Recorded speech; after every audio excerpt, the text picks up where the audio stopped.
Le chiffre du jour, c'est 9,7 milliards d'euros, Emmanuel. Eh bien oui, 9,7 milliards d'euros, c'est le déficit commercial français en novembre. C'est du jamais vu, un déficit historique qui nous conduira sur l'année sans doute à une accumulation de 87 milliards d'euros de déficit commercial. C'est un résultat qui est d'autant plus préoccupant que dans le même temps, la plupart de nos voisins, eux, sont dans le vert et très largement.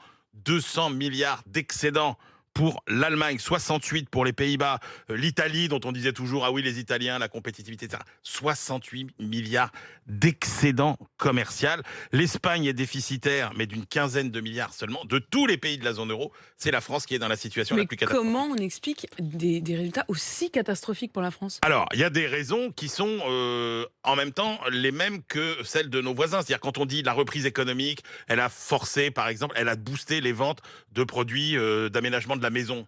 C'est vrai, mais et ça, il n'y en a pas fabriqué en France. Il faut rappeler que sur les 25 produits les plus consommés par les Français, il n'y en a aucun qui est fabriqué en France. Donc ça a augmenté de 10% les ventes. Donc oui, évidemment, ça a créé un appel d'air, mais on peut dire que c'est la même chose chez nos voisins. De même que la flambée des prix de l'énergie. Oui, on importe du pétrole, mais quasiment tous nos voisins aussi importent du pétrole. Donc il y a des explications malheureusement qui sont purement françaises. D'abord, alors, faut reconnaître qu'on a une spécialisation dans des secteurs qui ont quand même été particulièrement frappés par la crise. On pense à l'aéronautique, hein, par exemple. C'est quand même un de nos premiers postes d'exportation. On sait très bien que c'est un secteur qui a été très touché. Mais surtout, il y a la dégradation de notre compétitivité.